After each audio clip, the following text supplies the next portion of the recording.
ஃபோர்ஹெட்ல அதாவது நெற்றில வந்து மச்சம் இருந்துச்சுன்னா அவங்களுடைய குணாதிசயங்கள் வந்து எப்படி இருக்கும் அதை பற்றி தான் இந்த வீடியோவில் வந்து நம்ம இன்னைக்கு பார்க்க போகிறோம். உங்கள் நெற்றில வந்து ரைட் சைடில், அதாவது ரைட் சைடில் எங்கே வேணுமா இருக்கலாம், நெற்றில வந்து ரைட் சைடில் மச்சம் இருந்துச்சுன்னா இவங்க வந்து பார்த்தீங்கன்னா வந்து கொஞ்சம் மணி மைண்டடாக இருப்பாங்க. ஆனால் இவங்க ரொம்ப நாலேஜபிள் பர்சனாகவும் இருப்பாங்க.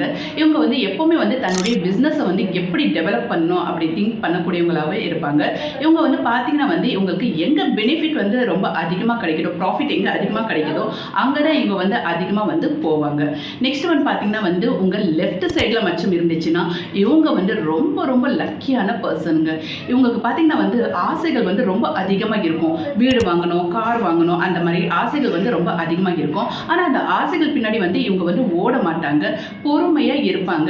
இவங்க ஆசைகள் வந்து நிறைவேறி தானாகவே இவங்க கிட்ட வந்து சேரும். ஸோ அதனால தான் நான் சொன்னேன் இவங்க வந்து ரொம்ப ரொம்ப லக்கியான பர்சன் சொல்லிட்டு. இவங்க வந்து பார்த்தீங்கன்னா வந்து இவங்க வாழ்க்கையில் வந்து சில இடங்களில் வந்து இவங்க சில விஷயங்களை வந்து லெட் கோ பண்ணியும் போவாங்க.